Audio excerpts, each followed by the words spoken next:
po yun. So ito na po yung kakampi ninyo, si Mikay. Haharap daw siya. Mikay, nasan ka na? Humarap ka na. Ikaw,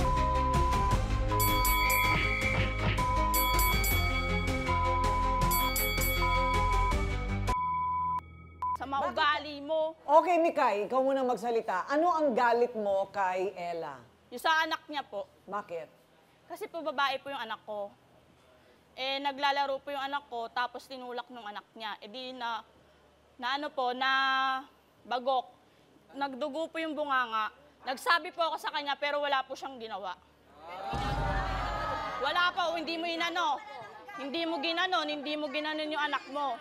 Hindi niya po inano pinagsabihan yung anak niya. Doc Camille, kailan dapat kinakastigo ang bata? Ilang taon? Dapat hindi ba parang pinagsasabihan na yan? Formative years ang 6 years old.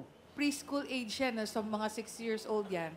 Definitely, kinakailangan kasi yung pagdidisiplina, nag-start na the moment na sabihin natin nakakaintindi ang isang bata, which is toddler, 2 to 3 years old, meron ng marunong nang umintindi ang isang bata. Pangalawa, yung pag-start ng bullying, it starts at preschool age eh. So, syempre, pag nakikita sa magulang na nananakit or nagsisisigaw or kaya may sinasabing hindi magagandang salita, nagagaya ng isang preschool na bata yan. So, definitely, dun mag-i-start na pwede na maging bully ang isang bata. Kaya yun, yung pagtulak na ganyan, pwedeng nakita sa nanay na napaka-agresibo. So, nagiging physically aggressive yung bata. Tinatry niya kasi umubra sa nanay eh. Ba't sa akin hindi pa pwedeng umubra?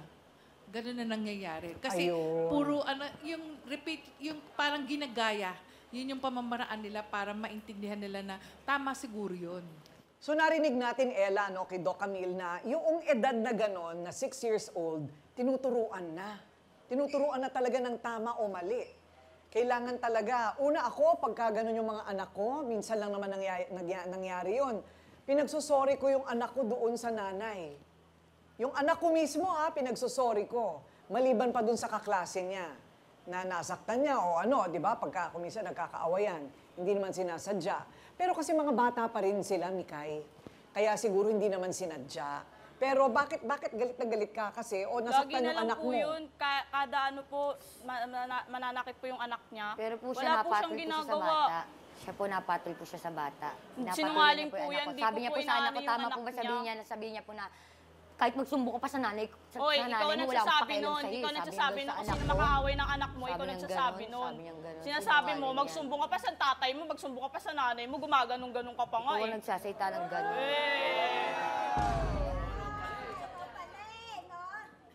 So yung anak mo ba, pinagbabawalan mo na makipaglaro? Opo, kasi po sobra po siyang likot eh. Sobra din po siyang nang-aaway nga po siya minsan. O, totoo po yun. Eh bakit hindi mo siya bigyan ng bigyan mo siya ng leksyon?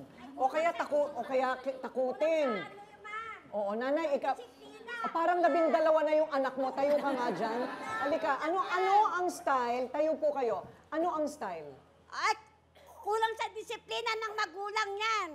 Saka wala kang galang sa mga sa matanda.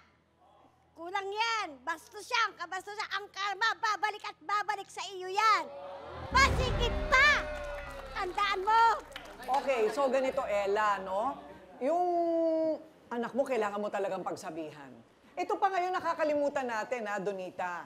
Ang isa pang, ang pinangingialaman ni Nanay Josie ay yung away nilang mag-asawa. Yes. Na parang inaapi mo na daw masyado yung kanyang kapatid. Eh, yung kapatid nga po, hindi po nagrereklamo. Siya po nagrereklamo. So, sino ngayon ang mali? Sino ngayon ang tama? Yung nangingialam dahil may nakikita siyang maling ginagawa? Yes, tama. O yung may maling ginagawa na hindi dapat ito makialam? Tama. Hindi ko na ngayon alam. Sino ngayon? Ha? Concerned lang naman concerned. Kawawa yung bata. Parehong, alam mo, nakikita ko rito, pareho silang tama, pareho silang mali.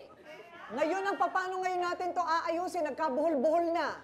Mali naman daw ang mga sumbong. Ayan, yung mga sinasabing sumbong ni Nanay Josie, mali naman daw yon. At yan, ang patutunayan daw ng sariling pamangkin ni Nanay Josie na kumakampi kay Ella.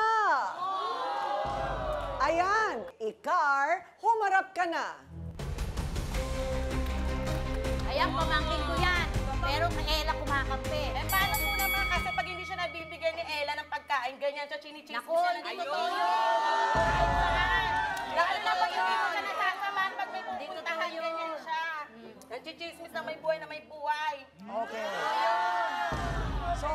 So, Ikar... Anong mapapalamot kumakampi ka kay Ella? Oh. Yung pagkain. Siguro nakakalibre siya ng pagkain doon. Teka muna, may karinderya ka ba? No. Wala talagang... Marami lang po kami magluto, tapos nagpapakain. Ano po talaga, nagbibigay Kasi ako marami sa nga iba siyang pong tropa po. Sa barkada pala. Magbigay naman pala Mapagbigay. Eh, teka muna. Saan ka kumukuha ng panggastos mo sa pakain mo? Asawa ko po. Yung Meron. sweldo ng asawa niya. Ang sweldo ng asawa.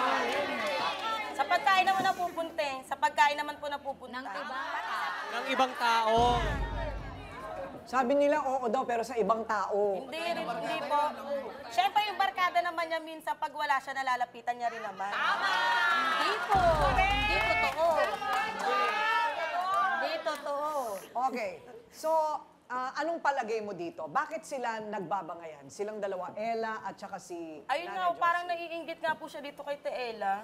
Parang naiinggit siya. Kasi Kasi nga, syempre, pag kunyari may pupuntahan to, lagi naman niya bit-bit yung anak niya. Lalo na pag, kunyari, nagluluto, pag hindi siya nabigyan. Gusto niya kasi pag hindi pa nga nagagayat, pengi ako niya na, kaya sasabihin ni Teela, hindi ko na kayo magluto, ganon. Doon siya nagagalit. Kaya gagawin niya, uuwi siya sa kanila. Pag ito naman Itatampo dadali siya. naman niya sa bahay nila, Iyak-iyak ayaw po niya na siya. kunin, papasoli Pinapasoli niya po. Siyempre, nakakahiya. Ayoko na bakit ka patatanggapin, di ba? Teka, may kinikwento si Ella. Ano ulit? Pag Paano? po, di ba po, kunyari, nagpatid na po ako ng ulam. Papabalik niya pa po yun. Tapos iiyak-iyak pa po siya doon. Magdadrama-drama po siya doon. Nagdadamdam po. Ba't ko patatanggapin, ma'am? Nagdadamdam po siya. Yun ang mahirap, ano? Kasi mag-isa na rin kasi si Nanay Josie sa bahay. Kaya maramdamin na. Ilang taon na ba kayo, Nay? 62 po. Ang bata pa ng 62.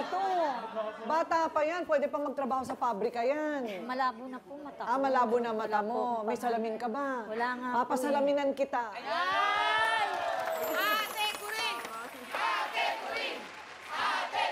Hoy! Hindi, may budget na tayo para dyan. Papasalinan kita agad bago ka umuwi. Anong grado ng mata mo, alam mo ba? O, kailangan igrado. Igagrado yan ng doktor. At bibigyan ka ng salamin. Baka sakaling pagkamalinaw ng mata mo, mahanapan ka namin ng trabaho. Mas madali chumismis galing sa malayo. Ate ko rin, maganda yun. Lilinaw na yung mata niya, lalabo na yung bibig. Yan! Tama! Tama! Pula! Ayan. O kaya, baka mangyari, mas lalo siyang maraming makita. Ayun. So, teka muna. Kasalanan nga ba talaga ni Ella na parati sila nagbabangayan ng kanyang kinakasama? Hindi naman po. Ano ba yung sinasabi ni Nanay Josie? Naaawa. Mali rin din naman kwento niya eh. Eh kasi Bakit? nga po, lagi niyang inaano yung kapatid ko. Lalo na pagka walang ginagawa. Mahal siya ng kapatid mo. Kaya kahit anong gawin niya, mahal yun. Ang may diferensya yung kapatid nila, hindi ito. Alam mo, kung talagang inaaway-away At saka nga siya. po kasi bata pa siya talagang nag-asawa. Oo. Kaya parang hindi niya na-enjoy yung pagkadalaga niya. Ayun. Kaya parang ngayon siya